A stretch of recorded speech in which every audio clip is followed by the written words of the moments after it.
Massimo is the owner here at Novo Cafe. I grew up in a very small family, just me and my mother. To the age of 17, I was in the top tiers of Italian soccer. Nothing was motivating me. I felt I would have been stuck in the same lifestyle. It's almost like I don't want to keep drinking anymore, so you got to get out of the bar. Yeah. Let's go find another bar. Right, exactly.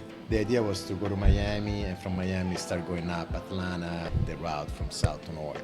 Long story short, I ended up staying 2 years in Cancun. So there was a little detour. Sure. But then I would say also one pivotal point in my life that happened was like, ooh, it was like God came to earth and touched me, right? Yeah. The obstacle is your limits.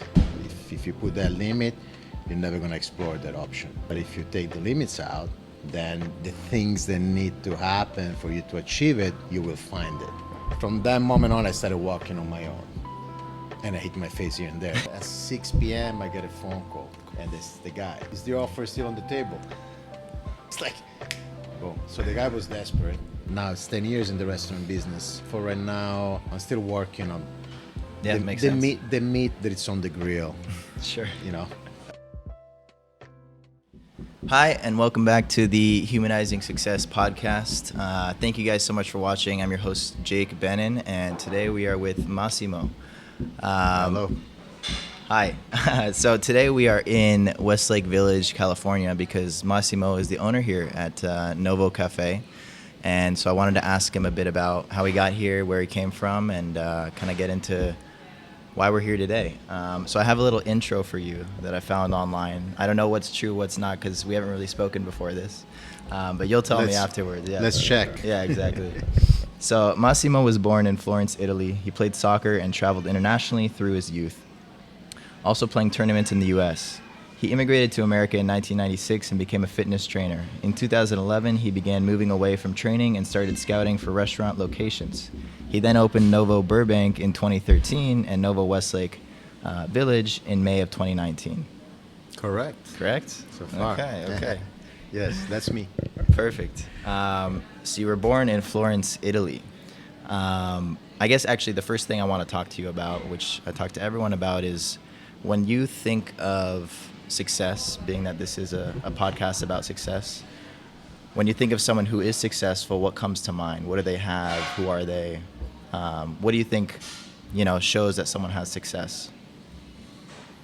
Well, there is a human aspect, in my point, which is very important, and then a practical or like so-called financial aspect that everybody looks at. Of course.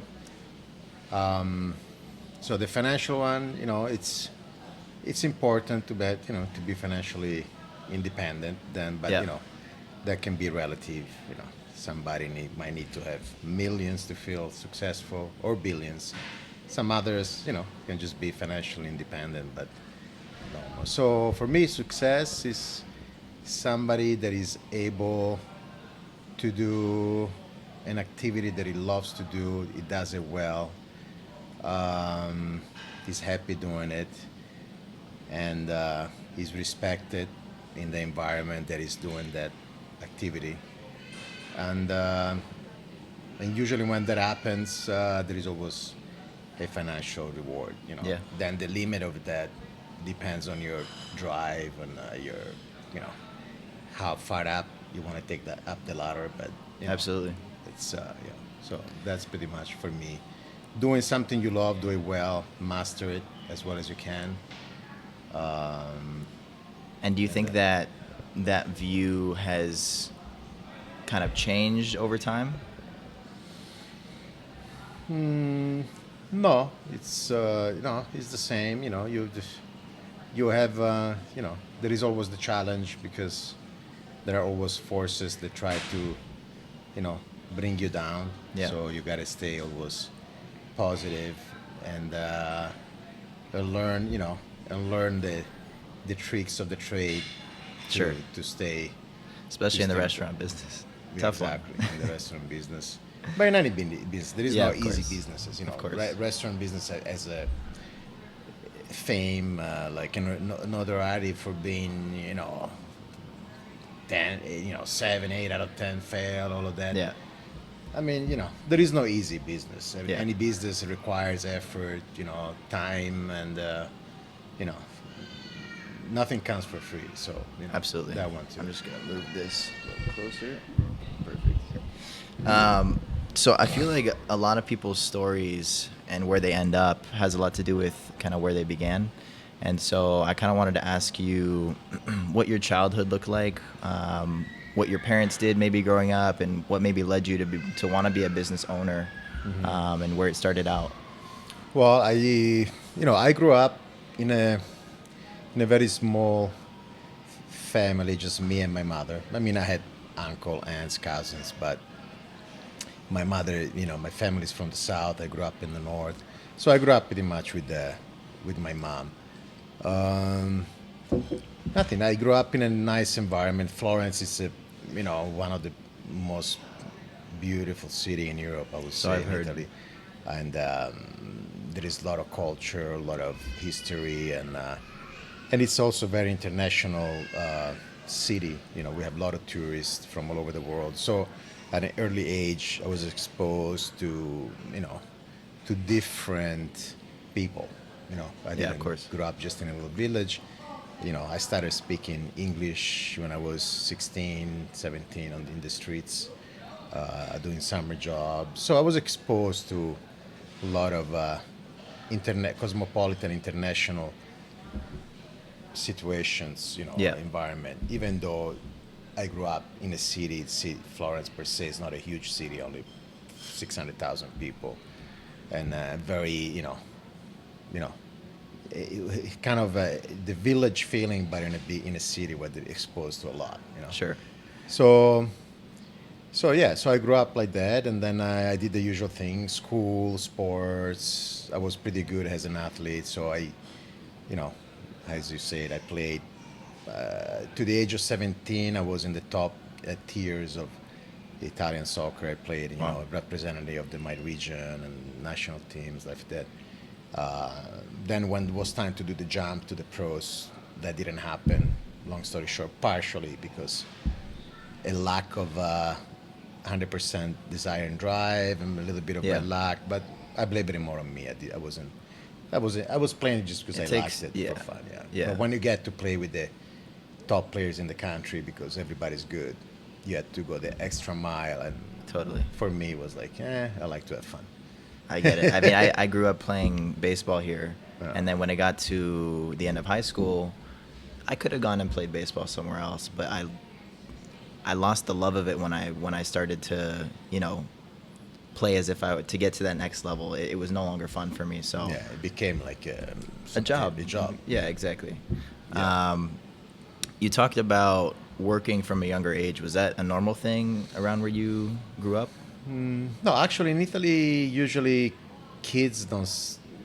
Well, one of my best friends started when he was 14 early, but because for some reason he decided not to go to the high school, which is not mandatory in Italy. No, I started when I was 17, summer Okay. jobs. Gotcha. Summer jobs. School was off, soccer season was off. So I started working in this, in the streets. There is the straw market in Florence, so the Yeah. stands, the sell. So I started, that's when I started learning English, because I had a lot of tourists that would come. Actually, 80% of the customers were Yeah, makes Americans, sense. whatever, from everywhere. So that's when I started from school level English, fairly bad, to slowly. Was it improve- required improving. in school, English? Yes, but I was pretty bad. Sure. I just. I just Most people learn English from TV or from talking to from no, in tutors. Italy we don't because everything is dubbed, so people don't learn. In Europe, all the movies are in English, but in Italy or Spain, the Latin okay. country for some reason, everything is dubbed, so you don't really learn. They've got that. their own stuff. Yeah, they dub it. It's American movie, but Okay. they have the voiceover, like Gotcha. very good dubbing, but it's so you don't learn on TV. In TV, you Okay. gotta learn either studying or practicing. Yeah. somehow. Yeah, I did absolutely. the practicing, studying not much. And so your parents or your mom, you said, how did she support the family at the time? She worked for she had a nice safe government job, and so we grew up with just enough money, to live a decent, normal life. Nothing, Yeah. but very basic, so no extra stuff. Um, so yeah, I mean, I grew up middle with the not much income class. Gotcha. So, and but then, but we had a good life. We did vacations, this and that. And it was, All the simple. basics were covered, and you got to vacation even. Yeah, I had the basic cover. We had friends. We used to hang, at those days, you hang out in the streets with your friends, playing soccer in the Yeah. squares or biking, whatever. So I have good memories. It was Good. It was a fun time. Yeah. I've yet to visit Italy, but it's me and my girlfriend's at the top. That's where we want to go honeymoon eventually, and all. You all got to that, do Europe, and Yeah. Italy definitely one of them. Yeah, absolutely. I've only been to Spain so far, so Okay, that's not yeah, bad. we're getting there. Not we're bad. getting there. Yeah, it's not Italy. Yes. So, what made you come to America? So you finished playing soccer. So, well, I had two different flair with America. The first one was when I was young, 20. I just turned 21, just finished the army. So was I that developed. required there? Yeah, at the time, yes. Now it's no longer, but Yeah. at the time when I was in my early 19, I went when I was 19. Right. It was still required. So I started thinking about America at the age of pretty much 17. It's like, oh, I want to go to America. But then, I finished school. Then I knew that I had to do the service. So I figured I want to do the service, get it over with. So How long was that? You had to 1 do? year. Okay. Yeah. I did it in the police corps, in one of the police corps, Italian police corps. And then finished that. I got dismissed in October. In December, I came here. That was kind of, I was just turned 21. I was here in LA for like 10 months. Whatever, I did a few jobs with Italian guys. But then, I went back. I went back to Italy, and I went back to college for a couple of years, and I started playing soccer again because I had taken a break the year of the service yeah. and the year in here. So for 2 years I didn't play. I went back to play in the secondary league, semi-pro. So I was getting paid, but nothing, maybe $1,500 a month, something Sure. like that, which wasn't bad, but nothing. Did you go back to play to pay the bills, or would you miss the No, game? I enjoyed it, and for me I'm in college. I went back to college, to have some income. So I can play, have fun, and get some money. Yeah, might So as well. I did that, right? I did that for like 3 years, and then I had some kind of I realized college wasn't for me. I felt like I was just wasting my time. Sure. It's a long story short, but I felt like the academic route wasn't Yeah, my thing. I've heard that a lot from people I've had on this Yeah. podcast. Yeah, it wasn't for me. I learned some important, interesting things Sure. that is good to know. They give you a foundation to navigate, the intricacies of life, so you can, But it wasn't my route. I realized, no, I'm just wasting my time here. So I dropped that, and once I didn't have that goal anymore holding me there, I had developed the desire to get out of town again. Like, I didn't see Italy, Florence, my environment. I don't know. I didn't see The future you wanted there? Yeah, there was nothing. No, I could have done things. I'm not an immigrant that I needed to leave. Sure. I could have made a future. It's just nothing was motivating me around the Yeah. things that it was like. The environment plays a big role a lot of times. Yeah, it was like, I don't know, maybe because growing up there, everything felt the same. I felt I would have been stuck in the same lifestyle that I had, like kind of Totally. like, it's almost like, I don't want to keep drinking anymore, so you got to get out of the bar. So for me, Florence was kind of, That's a good way to put it. it's like, I need to get out of the bar. Yeah. Let's go find another bar. Right, exactly. So so I decided to leave, and that was my first attempt of. In the meantime, I had tried other jobs. I got a nice corporate job with a big Italian corporation, But then over there, I realized, yes, I cannot work for people. So, you start realizing Yeah. what you're about. So I had aspiration. I realized I needed to be, I'm independent spirit. I can't, That was more your thing. yeah, I don't work too well in big organization where there is people on top. Even Yeah. even in the military, it's like I didn't. Totally. The military is all about that. It's like, so Yeah. I like discipline, but I like self-discipline, not discipline imposed by a structure that exists. Yeah. Where you're just a number. Discipline is important in life. But Yeah. Absolutely. to me, it was like, nah, I need to do things my way, my Sure. timing. So that's so when I left the second time, that was my first attempt of being an entrepreneur because me and my best friend at the time, I mean, still is, but don't see each other much. We kind of model after some of our friends that were working in the same field of this selling leather goods to tourists. They had stores in Florence. We met them during that period when I was working the summer jobs. Yeah. So so we want to move to America to get into the import export stuff. We wanted to set up accounts because Florence is the major hub in Italy, one of the biggest in Europe for leather production. Okay. Anything that has to Gotcha. do with leather garments, jackets, That was the place. skirts, pants, shoes, Yeah. belts, handbags, anything leather. Florence is it. Okay.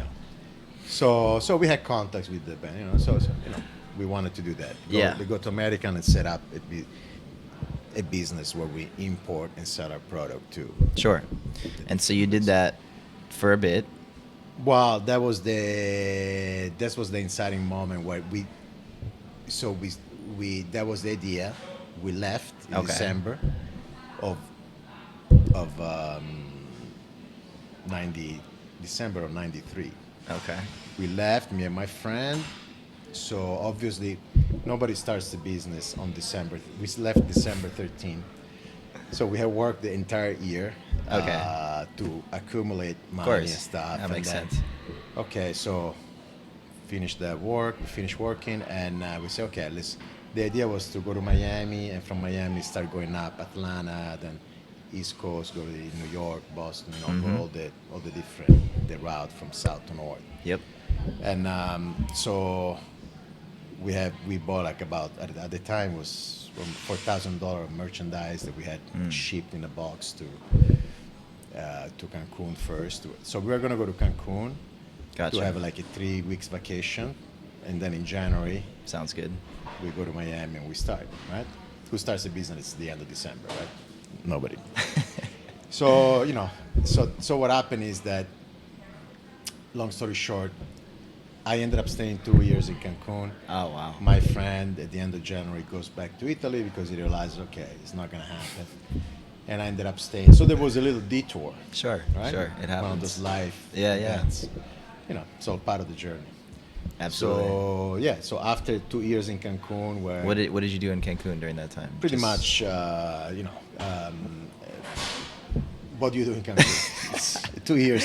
I was having too much fun. Okay, I see. So I all see. the stuff we had, we sold it there. Yeah. We got our money back. Okay, made okay, some, gotcha. made some money, but pretty much I stayed in Cancun Yeah. on a 2 year. The merchandise arrived and never left. Yeah, Cancun. I never left. After 2 years of that, I decided to. Long story short, I decided that I was going to leave Cancun because again, got to Another a point bar. like Florence, like Yeah. that's it. Okay, let's get a little bit serious here. Yeah.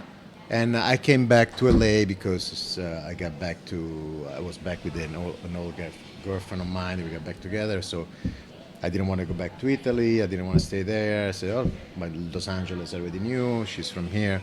Let's go to LA. Yep. And that's when I started my first business, even though it was personal training. But Okay. I was independent. Yeah. Yeah. Were you I- training before that, or just No, because you I were was an athletic? athlete. Yeah. I was always an athlete. And then in Cancun, I got into weight training, even more serious. Yeah.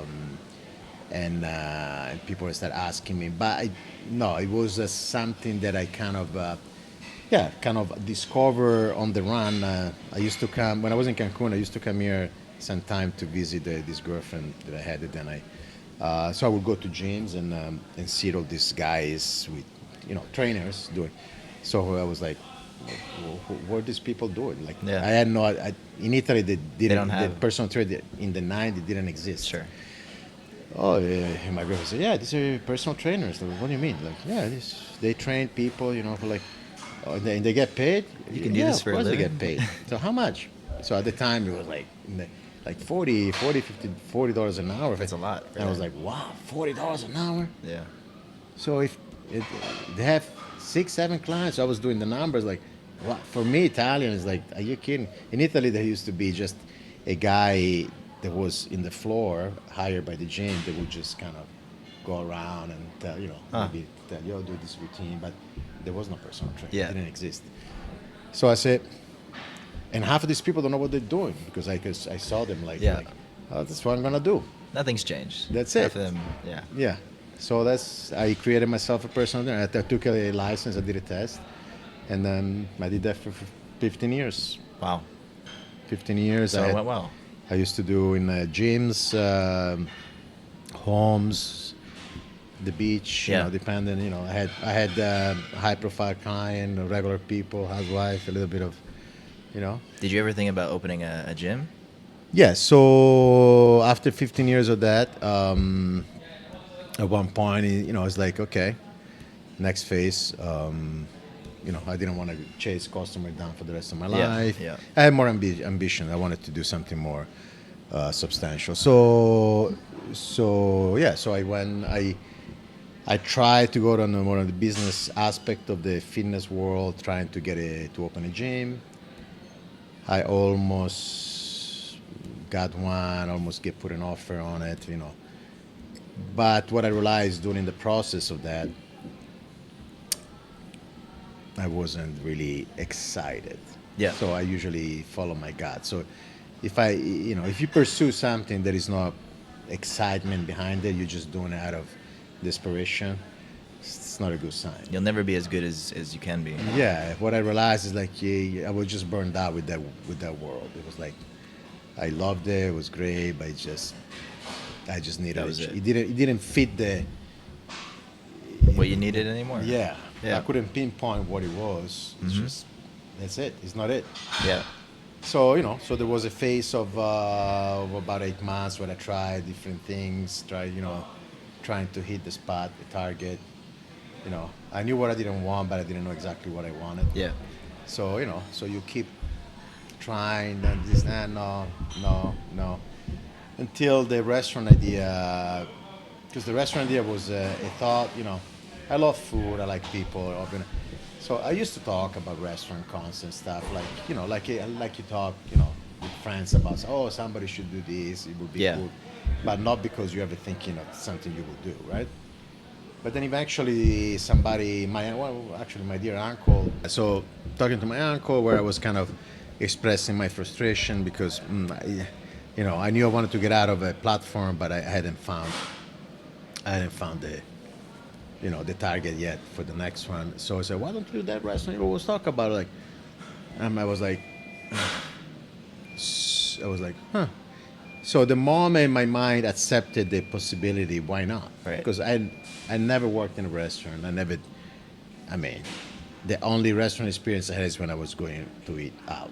Sure. I knew Oh, how to wow. cook. Yeah. I knew how to cook. I was always been pretty good cooking and everything, but I had a good sense of business. I always had a business mind. And anyway, out of desperation and out of the right suggestion at the right moment, the moment my mind accepted the possibility of that, it took me maybe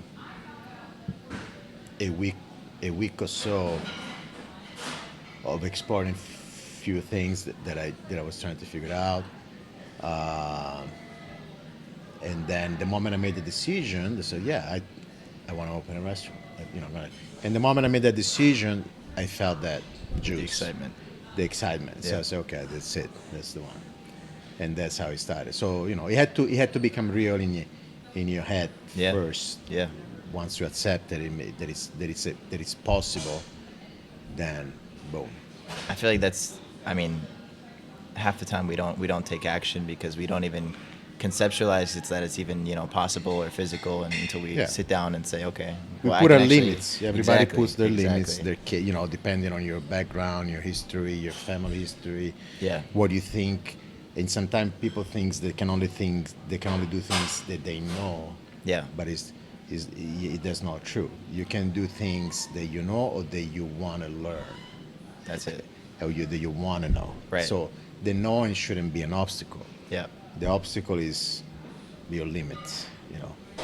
If you put that limit, you're never going to explore that option. Totally. But if you take the limits out, then the things that need to happen for you to achieve it you will find it. Right. One step at a time. One step at a time. The right people will come around to help you for the things that you don't know. And Yeah. as long as there is the will and the idea, the knowledge that you can do it. Did you have someone when you were growing up, or even when you were thinking about starting a business, that you maybe like looked up to, or had someone who, pushed you towards these things, or was this more from yourself? No, I grew up like I told you in a very normal life. I had a mother that always kind of, but it was a positive and a negative, because they always tried to.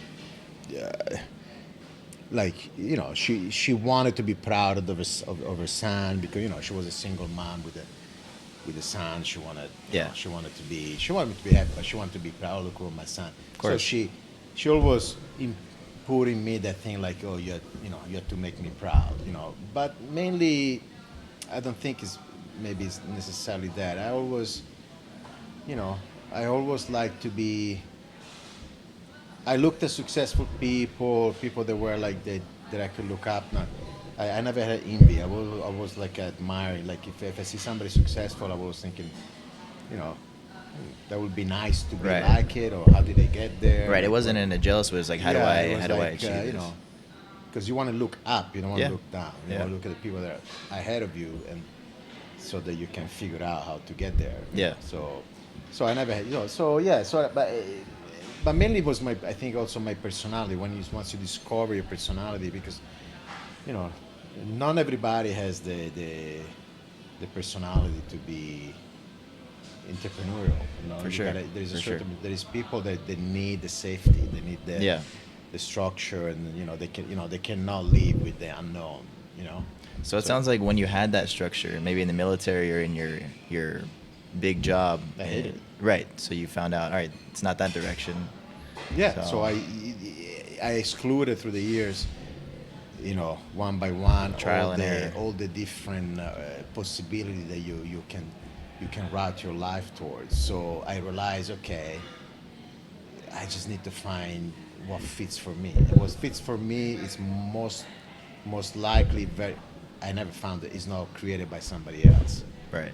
It's just, But then I would say also one pivotal point in my life that happened when I was 27. So was exactly when I was in Cancun, right before I decided to leave Cancun and live that life of fun. Sure, okay, I'm glad I did it. Of course, yeah. But so in that period, what happened is that I got a lot into personal training. I mean, I wasn't a personal trainer yet, but I was a lot into physical fitness. I want to, to really for yourself, work on my body. And I was living in Cancun. There was in a bathing suit. So when I bought this book from Arnold Schwarzenegger, it's called Encyclopedia of Modern Bodybuilding. Actually, I bought it here. One of my trip, I used to go maybe from Cancun and come to LA. I did it during those 2 years. I did it like a couple of times or 3 times. I would come here for a week or whatever. So I bought this book because I was looking to get material. I had all the muscle and fitness magazine that I used to read. Yeah. But I wanted to get a book on training. And so I saw, Arnold Schwarzenegger. I bought that. So when I started reading it, besides all the training, the stuff, there is a chapter there that it's at the beginning, but the very second, third chapter, where it's titled "Mind Over Matter." So where he explains pretty much the power of the mind and how that's really the most important tool that dictates everything you do and all of that, like how to to help your mind getting stronger. Right. Long story short, what I gathered out of that was like, oh, wait a minute. So I do create my own reality. That was like a light bulb for It you. was like, Yeah. I kind of always felt it because I was Sure. I was always the guy. Sure. I never believed in luck, bad luck. But, it's like I never really believed that. Yeah. Um, there is just situation that you face, or you know how to face, or you don't. Yeah. Life is always going to throw you darts, and then you can say, "Oh, bad luck," or you take the darts and you spin them around, right? That's good. Yeah. So, so when I read that, it kind of put it like in the surface, it was like ooh, it was like God came to earth and touched me, right? Sure. It was like, wait a minute. It's like, wait a minute. Okay, so instead of so from that point on, kind of stopped navigating the ocean just Your world of the depending view on the changed a wind. little bit. Yeah, I started learning. Okay, and I can steer my life. Yeah. Where do I want? And still the challenge.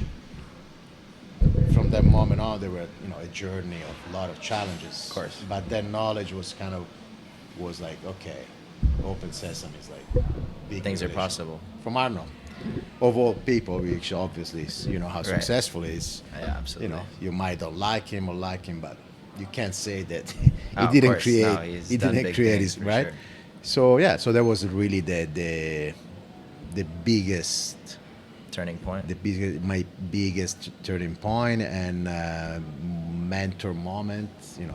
Yeah. That kind of from that point on, my life slowly started to go to a different direction that took me where I am Yeah. now. Before was kind of like the kid that is learning how to walk, just on his hands, falling down. From that moment on, I started walking on my own. And I hit my face here and there, but at least I As you learned. do, yeah, I you learned have how to to. walk. Yeah. That moment was like, okay, now I can walk with on my own feet. But now we are at the point where you said, okay, I want to do the restaurant thing. So yeah, so after the 15 years of the training, I needed a career change, a life change, and I made it in my head possible. I can open a restaurant. And Was Novo and your that's- first attempt? So Novo Cafe Burbank, Right, that was Burbank. open, yes, by Warner Brothers. It's was open in 13, but again, there too. So the decision, I went actively out there. Let's open a restaurant in 2011. So Okay. those 2 years, long story short, checked, went to see probably 25 locations. Yeah, a lot of planning. 25 location, Yeah. and in the meantime that I was searching, I was also studying specific things about the restaurants. I was getting, but I was in escrow with the one restaurant. There was a first restaurant in PV that was pretty much. I thought it was going to be a slam dunk. I was going to take it. It was actually because the shopping center was owned by one of my wife's uncle. So, but anyway, long story short, that didn't go through. Then I found another great opportunity in Hollywood. Melrose, in the city, Hollywood. Nice, a 20-year-old historical Angeli Cafe. Nice. I was in escrow, getting excited, but we fell out of escrow. Long story short, there were some tax issues, so that one fell through again. So Yeah. at this point, 2 years, kind of getting tired, desperate. I didn't have a lot of money. Sure, the excitement's wearing I had a off little limited bit. amount of money, so Yeah. I had to stretch those money. Yeah. So, and that's another lesson there. So, in September, pretty much October, we fell out of escrow. So after 2 years, again, they took the candy out of my mouth, and I literally there was this restaurant that I ended up getting where I didn't have nearly the money Sure. needed. Yeah. I had a partner that maybe was going to be in, whatever, but it missed. Anyway, so I remember literally being in the living room. I said, man, let's say this guy wanted $10 and I only had like $3. So I felt embarrassed. Like, what am I going to Sure. offer? It's like, Yeah. it's like, So I remember going up and down the room for like an hour. And then, I realized, wait a minute, hold on. Just call the guy. You offer him money. I know. I felt like I was going to offend, but what I use. Just put What's the the worst that offer. can happen? Yeah. He's going to say no. The worst can happen. He's going to say no. Yeah. So the simple thought, right? Like just Right. just throw it out there. So I called. Thank God it didn't answer. So hey, this is Massimo. I was there, a few days ago. You know what? But this is what I can do. Let me know. And I said, okay. I felt good that I did it. Yeah, that was over. A month passes by. I don't hear anything. So literally in the morning, synchronicity. You ever heard that concept of synchronicity and the universe how it works? Yeah. In the morning, so I let go of it. I said, Tina, you know what? I need to take a break. I haven't been in Italy in 3 years. Let's just go. We had no kids at the time. Let's just go to Italy. Let's go on a vacation. And when I get back, we'll get back into it. Yeah. So I called my agent. Book a trip for November, whatever. Call my agent in the morning. In the after at 6 p.m. I get a phone call. Of course. Well, a message. And this the guy like, hey, you left me a message. Are you still? Is the offer still on the table? You're kidding? It's like, boom. So the guy was desperate. Sure. Things happen, whatever. I don't know this long story. That now he's desperate. So he said, Fell into your okay, hands. you still. I got the place. Wow. It's like just like that. And if I didn't call him, Yeah. because my usual it would have been no, I can't. It's not possible. Right. Well, just call. And boom, I got the rest. And then from there, many other things. But anyway, so that Wow. was the beginning. Yeah. So literally, Just gotta cancel the and- trip. In a month and a half, I had to figure out the name, the thing, like all things that we weren't prepared. But we got through it. Yeah. We got through it. Amazing. And now you have a family. So then we got a kid, the first kid that was born, right before that. So we have a 8-year-old, 12-year-old son, which was the Yeah. one, and then a 8-year-old daughter. Amazing. So Congratulations. yeah, 2 restaurants, 2 Yeah. kids, 4 kids. So you still have both locations? Yeah, still Okay. both location. Gotcha. The other one is still functioning. I don't go there much, only once a week, and I'm more Yeah. here at this Westlake one. Do you think about opening another one right now or not? That's on the... Well, so I usually looked at I realized that I have about a 12, 15 year cycle in my life. Every 15 years, my life Need to change something up? goes through. Yeah, it goes through some transformation. Yeah. So we're hitting that mark. I Okay. opened now. It's 10 years in the restaurant business. So then the COVID things, a lot of stuff. So Yeah. the idea, was to open maybe a franchise, to open a concept. So right now I don't know. Right now I'm more focused on what I have right now to make it even better, and course. then there is thoughts of opening other concepts, other stuff. But for right now, we're still I'm still working on Yeah, it makes sense. the meat that is on the grill. Sure. It's been a long 3 years, as you know. About. Yeah, the last topic I wanted to talk to you about was your situation with COVID and trying to stay open. Yeah. Why did you think it was so important? Why did you feel it was so important to stay open during that time? Well, that's a different subject of the entrepreneurial spirit. That had to do with at one point I realized that what was happening had nothing to do with what they were telling us. It was Right. about protecting our health, and it was just a takeover of freedom.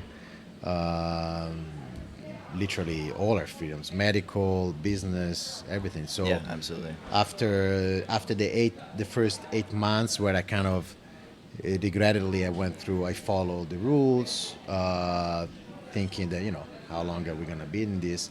Yeah. When they did the second shutdown in November of 20, I'd say, okay, at this point, we just need to make a stand and just say no. I got inspired from a few other restaurateurs that had done that already right before me, and that gave me the like, say okay, that's it. I got to jump on the wagon of make a stand Yeah. to show that what's happening is not just not okay. Was there support for that? Well, yeah, a lot of support. I mean, Were you surprised by it? I didn't know what to expect when I opened. I just did it. It wasn't a beauty contest. I said, Yeah. this is what I'm stand for. If you're with me, great. If you don't, whatever. I understand. Right. So, but at least here, you know, it was packed every day. We had people coming in, walking in, crying. It was, saying thank you for being open. People Yeah. hadn't seen people in a year. They were all desperate. And some, were sending me emails or letters like, what do you think you're doing? You know, Sure, of you're course. killing people. So it's the usual. Yeah, you know. yeah. Like There's you gonna be said, on both sides. Of course, it was Yeah. a very controversial issue. Yeah. But I used to tell people, hey, you don't have to come here. If you Right. want to go to a mask place, just go around the corner. Absolutely. Here it's you do what you want. If you want to use the mask, you use it. If you don't, you don't. That's what. I remember I was in Israel at the time, but I remember getting pictures all the time. My parents eating here like all the time. Yeah, so we were. they people, enjoyed it a lot. People love it. Nobody got sick. Nobody died in 2 years.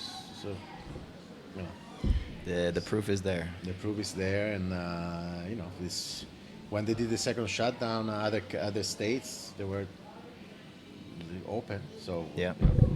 obviously, if that's not data, science, obviously, over there they're doing the same well, and they're open. Here they want us to shut down again after 8 months. Yeah. Well, I respect that a lot that you stood up for that. The last thing I want to ask you is, throughout your life, what do you think is your greatest success? Good question. My greatest success, It's a big one, I know.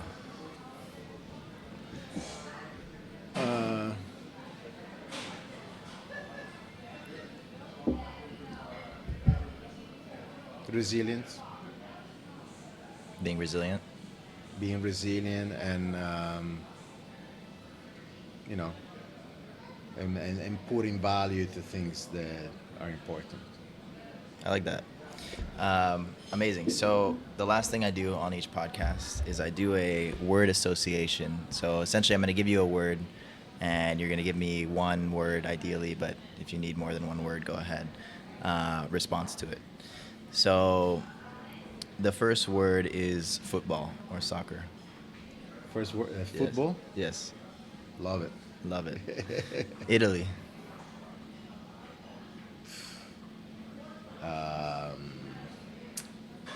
Nostalgic memory and love.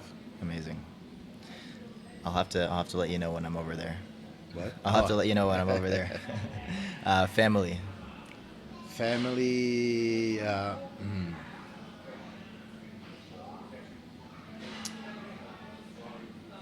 Family. What's the right word?